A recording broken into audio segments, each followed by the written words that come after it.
Bine v-am găsit! Astăzi vă voi vorbi despre o armă care, pe lângă pistol, probabil a fost cea mai folosită armă de milenii.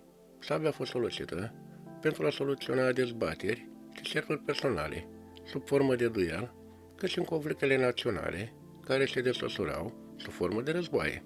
Dar adevărul este că folosirea sabiei în război a fost supraevaluată. Sabia cere foarte multă îndemnare, are o rază limitată și o versatilitate limitată într-un cadru de luptă. De cele mai multe ori a servit doar ca o armă secundară. Cu toate acestea, un lucru este sigur. Când vine vorba de o armă grozavă, sabia deține în continuare superioritatea. Sabia este plină de povești ale spadacinilor legendari care au stăpânit această artă marțială dificilă. În cele ce urmează, vă voi prezenta 7 dintre cei mai mari spadacini din istorie. Primul luptător din această prezentare este Minamoto Yoshitsune. El a fost un samurai prin excelență, datorită popularității filmelor japoneze cu samurai, a desenelor animate și a filmelor occidentale, precum Kill Bill al lui Quentin Tarantino. Atunci când ne gândim la maestrii spadacini, ne gândim adesea la samurai. Acest lucru se datorează unui motiv întemeiat. Mulți dintre cei mai buni spadacini care au trăit vreodată au provenit din Japonia. Unul dintre cei mai faimoși este Minamoto Yoshitsune, un priceput luptător cu sabia și un maestru strateg. Yoshitsune a fost fiul lui Minamoto Yoshitomo, liderul puternicului clan Minamoto din Japonia secolului al XII-lea. În timp ce Yoshitomo a fost ucis de clanul rival Taira, în timpul rebeliunii Heiji, care a avut loc în anul 1160, câțiva dintre fiii săi, inclusiv Yoshitsune, au fost cruțați. De la o vârstă fragedă, Yoshitsune a fost obsedat de învățare. A crescut într-o mănăstire și a studiat aprofundat mai multe lucruri, cum ar fi legendarea arta războiului a lui Sun Tzu. A fost instruit în arta luptei cu sabia și, în curând, a devenit expert. De tânăr, a părăsit mănăstirea pentru a călători, desăvârșindu-și arta aleasă și duelându-se cu oricine era suficient de prost ca să-l provoace. Unul dintre acești bărbați a fost legendarul călugăr războinic Benkei. Se spune că Benkei avea 2 metri înălțime, având atributele unui demon. Se mai spune că a ucis 200 de oameni în fiecare bătălie la care a participat. După înfrângerea sa de către Yoshitsune, el a devenit mâna dreaptă a samuraiului. Mai târziu, Yoshitsune a devenit general al clanului său și, împreună cu fratele său, Minamoto Yorimoto, a distrus o mare parte din clanul Taira și a înființat primul shogunat al Japoniei. Cei doi frați au căzut mai târziu, ceea ce a dus la trădarea lui Yoshitsune de către fratele său. Ce s-a întâmplat după aceasta nu se știe. Sfârșitul lui Yoshitsune este învăluit de legendă. Unii spun că a părăsit Japonia pentru a trăi cu o amantă străină. Alții spun că a devenit Genghis Khan. O poveste populară spune că el s-a făcut seppuku, adică sinuciderea rituală japoneză, în timp ce însoțitorul său feroce, Benkei, l-a supravegheat. Se spune că uriașul stătea pe un pod, protejându-și stăpânul. Se presupune că a ucis peste 300 de războinici, când, în cele din urmă, a fost doborât de o săgeată. A murit în picioare, în poziția care se numește moartea lui Benkei. Al doilea spadacin în această listă este Fiore dei Leberi. El a fost un adevărat maestru al scrimii medievale. Desigur că și Europa a produs o parte semnificativă de mari luptători cu sabia. Fiore dei Leberi, autorul cărții Floarea luptei, este amintit ca fiind unul dintre cei mai buni spadacini și maestri de scrimă pe care a avut vreodată Europa medievală. Astăzi, despre Liberi se știe foarte puțin. Știm că s-a născut în jurul anului 1350 după Hristos și că s-a născut cel mai probabil într-un mic oraș italian numit Premariaco.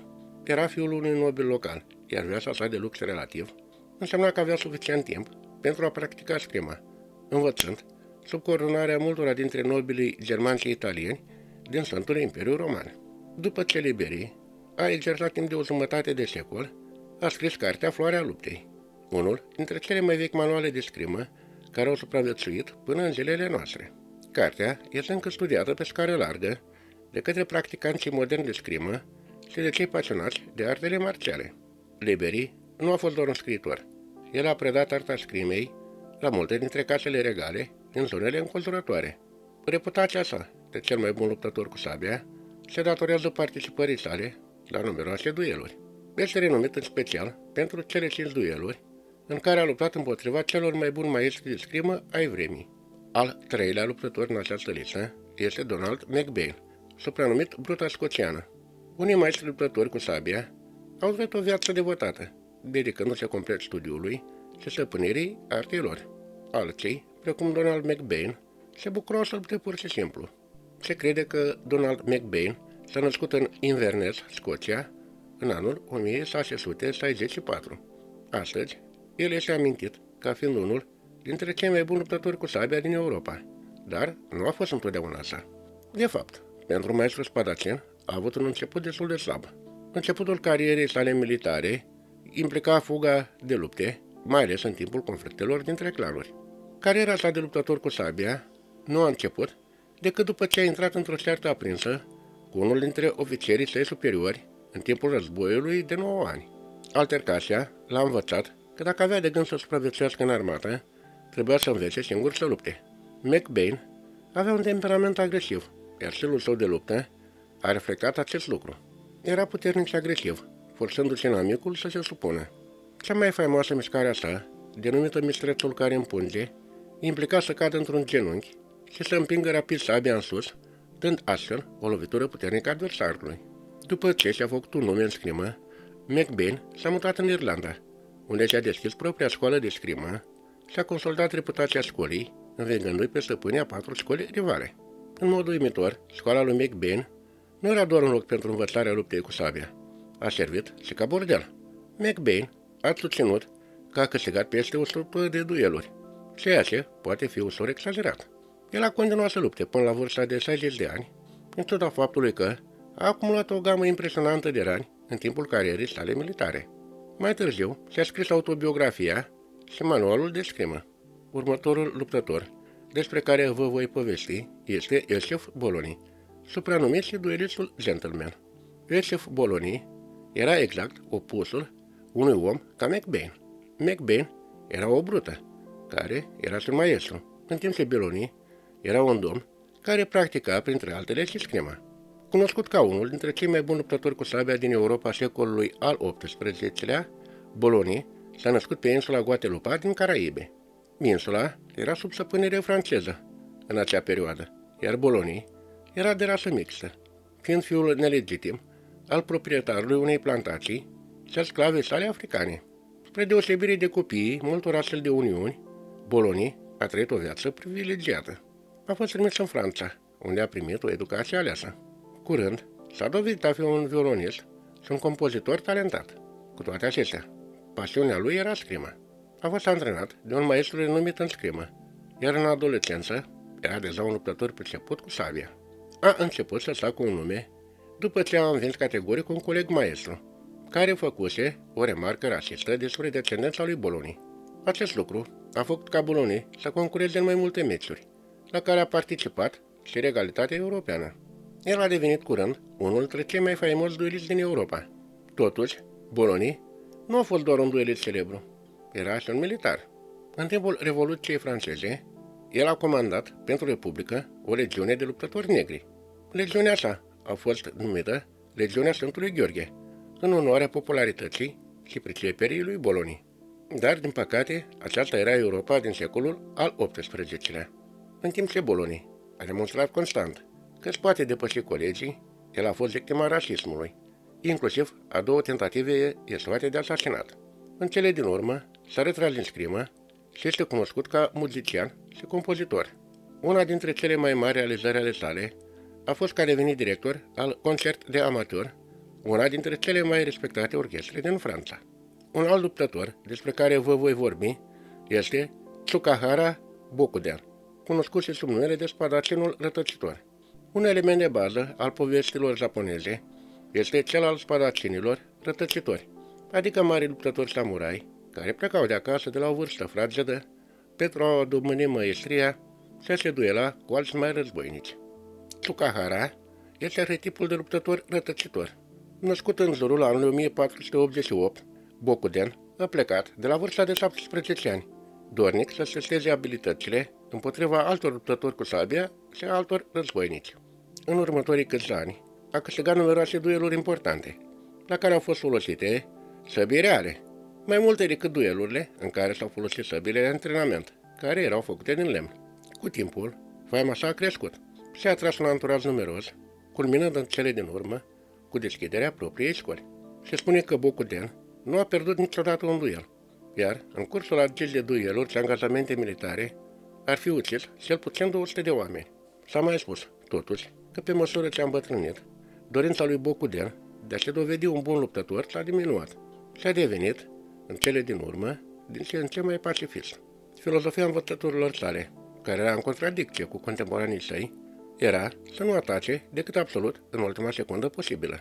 O poveste spune cum, într-o zi, fiind în vârstă, Bokuden a fost confruntat de un tânăr luptător arogant care dorea să se dueleze cu el. Bokuden a fost de acord și l-a dus pe bărbat pe o insulă unde urma să aibă loc duelul. În timp ce tânărul a coborât din barcă, Bokuden pur și simplu a văslit, lăsându-l pe tânărul samurai arogant blocat pe insulă și astfel i-a dat o lecție importantă. Al șaselea luptător în această prezentare este o femeie. Se numea Julie de Obini și era cunoscută sub numele de doamna duelistă. Nu toți mari luptători cu sabia erau bărbați. Unul dintre motivele pentru care oamenii au adoptat armele a fost că acestea tind să ofere egalitate atunci când există o diferență în ceea ce privește puterea fizică. Sabia, de exemplu, se bazează nu numai pe puterea brută, ci pe pricepere.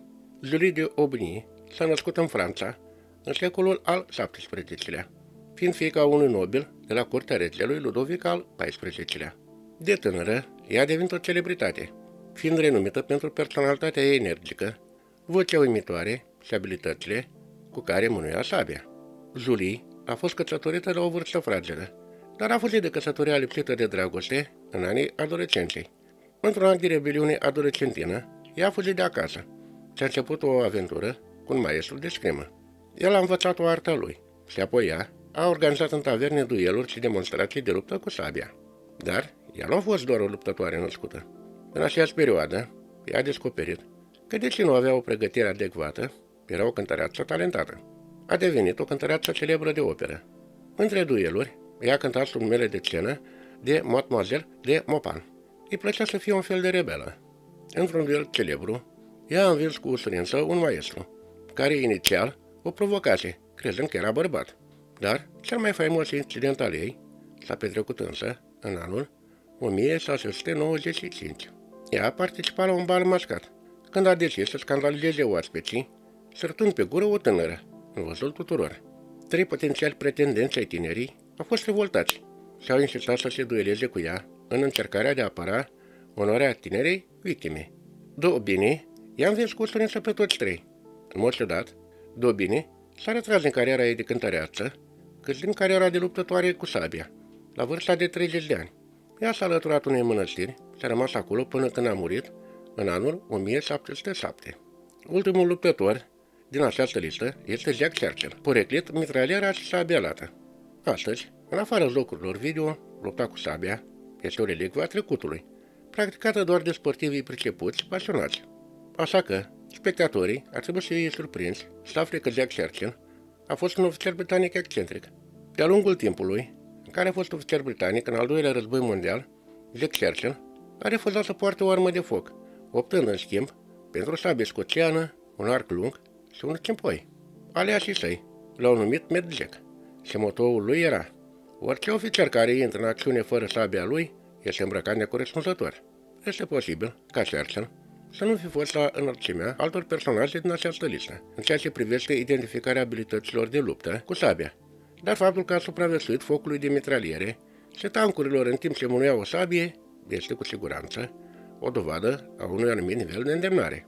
De asemenea, a realizat ultima ucidere a unei persoane cu un arc lung, care a fost realizată în timpul celui de-al doilea război mondial. În anul 1940, el a ucis cu o săgeată un soldat german care se afla într-un sat francez. Îndemnarea lui în folosirea arcului a fost un oarecare record, după ce a reprezentat Marea Britanie la campionatele mondiale de tir cu arcul, care au avut loc în anul 1939. În concluzie, Fascinația noastră pentru mari luptători cu sabia nu a scăzut.